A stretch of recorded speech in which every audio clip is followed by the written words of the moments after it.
નમસ્કાર. આજે આપણે ભારતીય કૃષિ ક્ષેત્રમાં જે તાજેતરના જીએસટી સુધારા થયા છે તેના પર થોડી ઊંડાણપૂર્વક વાત કરવાના છીએ. આપણી પાસે કેટલાક વિશ્લેષણાત્મક અહેવાલો અને લેખો છે. એમાં લાભ અને પડકારો બંનેની વાત છે. આપણો મુખ્ય ઉદ્દેશ્ય એ સમજવાનો છે કે આ ફેરફારો છે શું અને ખેડૂતો પર, આખા કૃષિતંત્ર પર એની અસર શું થઈ રહી છે.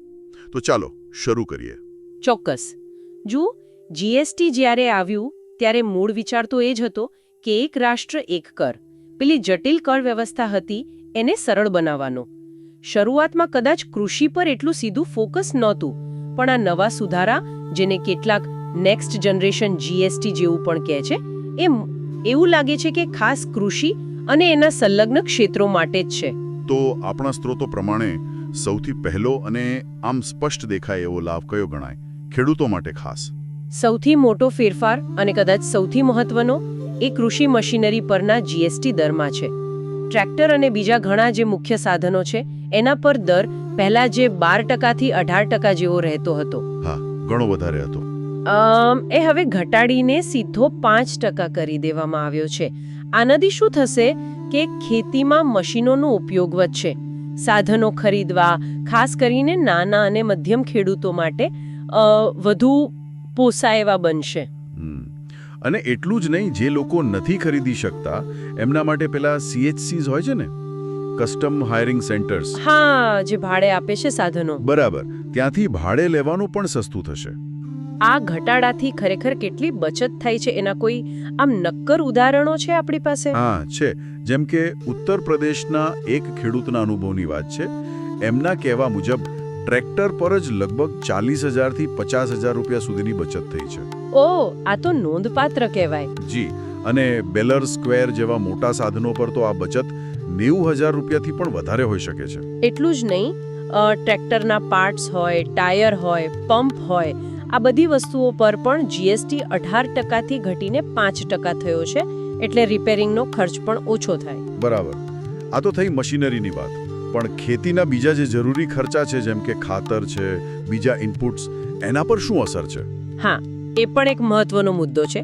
ખાતર બનાવવા માટે જે કાચો માલ વપરાય, જેમ કે એમોનિયા છે, સલ્ફ્યુરિક એસિડ છે, એના પર પણ જીએસટી 18% થી ઘટાડીને 5% કરાયો છે. અચ્છા. એક અંદાજ એવો છે કે આનાથી ખાતરની એક થેલી પર લગભગ 50 રૂપિયા જેટલી બચત થઈ શકે ખેડૂતને. સાથે સાથે જે બાયોપેસ્ટિસાઇડ્સ છે, માઇક્રોન્યુટ્રિયન્ટ્સ છે, એના પર પણ દર ઘટ્યા છે.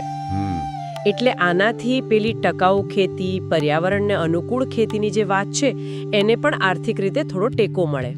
અને આ ફાયદાઓ શું ફક્ત મુખ્ય પાક સુધી જ છે કે પછી બીજા જે સંલગ્ન ક્ષેત્રો છે, ડેરી, મત્સ્ય ઉદ્યોગ, ત્યાં પણ કંઈ અસર દેખાય છે? ના, આનો વ્યાપ મોટો છે. ડેરી ઉદ્યોગમાં જુઓ તો દૂધ અને ચીઝ પર 0% અને માખણ, ઘી પર દર ઘટાડીને 5% કરાયો છે. મત્સ્ય ઉદ્યોગમાં જે સાચવેલી માછલી હોય એના પર ઘટાડો છે. મધમાખી ઉછેરમાં કુદરતી મધ પર ઘટાડો છે.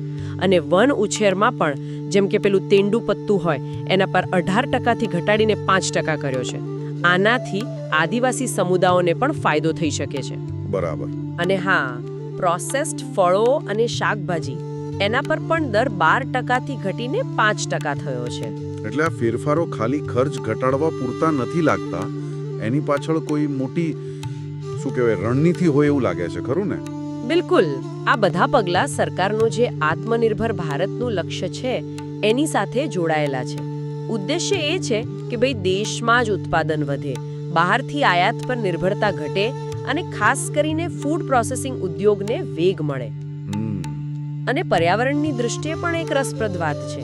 હેપી સીડર જેવા જે સાધનો છે, હા, જે પરાળને જમીનમાં ભેળવી દે, બરાબર, એ સસ્તા થવાથી પેલી પરાળ સળગાવવાની જે સમસ્યા છે એ ઘટાડવાના મદદ મળી શકે છે. એટલે કે ટકાઉ પદ્ધતિઓ અપનાવવી હવે આર્થિક રીતે વધુ શક્ય બને. આ બધી સકારાત્મક વાતો થઈ, પણ અમલીકરણમાં ખાસ કરીને નાના ખેડૂતો માટે કોઈ પડકારો પણ સામે આવી રહ્યા છે. હા, એ છે. અને એક મોટો પડકાર છે ઇનપુટ ટેક્સ ક્રેડિટનો, એટલે કે ITC. એ કઈ રીતે? જુઓ, મોટા ભાગના નાના ખેડૂતો જીએસટી હેઠળ રજીસ્ટર્ડ નથી હોતા. હવે એ લોકો જ્યારે મશીનરી ખરીદે, ખાતર ખરીદે કે બીજા ઇનપુટ્સ લે, ત્યારે એના પર જીએસટી તો ચૂકવે જ છે. બરાબર. પણ એમનું જે અંતિમ ઉત્પાદન છે એટલે કે કાચા કૃષિ પાકો એના પર જીએસટી લાગુ નથી થતો. એટલે પેલો ઇનપુટ્સ પર ચૂકવેલો જીએસટી છે ને ક્રેડિટ એમને પાછી મળતી નથી. ઓ એટલે ફાયદો જે મળવો જોઈએ એ પૂરો નથી મળતો. હા, આનાથી પેલી નીતિનો જે મૂળ હેતુ હતો કે ખેડૂતનો ખર્ચ ઘટે અને જમીન પરની જે વાસ્તવિકતા છે એની વચ્ચે એક અંતર ઊભું થઈ શકે છે. આ સિવાય બીજા કોઈ પડકારો ધ્યાનમાં આવ્યા છે? હા, બીજું છે જીએસટી પાલન, મતલબ નિયમિત રિટર્ન ફાઇલ કરવા, એ બધી પ્રક્રિયા અને એના માટે જે ડિજિટલ જાણકારી જોઈએ એનો અભાવ પણ નાના ખેડૂતો માટે મુશ્કેલી ઊભી કરી શકે છે. સાચી વાત છે. પછી સાધનો અને બીજા લાભો સમયસર મળે, એનું વિતરણ બરાબર થાય, એ પણ એક વ્યવહારુ પડકાર છે. ગામડાઓમાં કનેક્ટિવિટીનો પ્રશ્ન પણ હોય. તો સારાંશમાં કહીએ તો એમ કહી શકાય કે આ જીએસટી સુધારાનો હેતુ તો સારો છે. ખેતી ખર્ચ ઘટાડવો, મશીનરીનો ઉપયોગ વધારવો, ડેરી મત્સ્ય જેવા ક્ષેત્રોને ટેકો આપવો અને રાષ્ટ્રીય લક્ષ્યો સાથે જોડાવવું. પણ સાથે સાથે પેલી ઇનપુટ ટેક્સ ક્રેડિટ અને પાલન સંબંધિત જે અમલીકરણના પડકારો છે એના પર ધ્યાન આપવું ખૂબ જરૂરી છે. અને અંતમાં એક વિચારવા જેવો મુદ્દો એ છે કે કાગળ પર આ બધા સુધારા બહુ સારા લાગે, ફાયદાકારક લાગે, પણ એની ખરી સફળતાનો આધાર એ વાત પર રહેશે કે આનો લાભ ખરેખર છેવાડાના નાનામાં નાના જરૂરિયાતમંદ ખેડૂત સુધી પહોંચે છે કે કેમ. પેલી નીતિ ઘડતરના ઉદ્દેશ્યો અને એના વાસ્તવિક અમલીકરણ વચ્ચે જે ગેપ રહી જાય છે એને કેવી રીતે પૂરો કરવો, એ જ મને લાગે છે કે સૌથી મોટો પડકાર અને કસોટી રહેશે.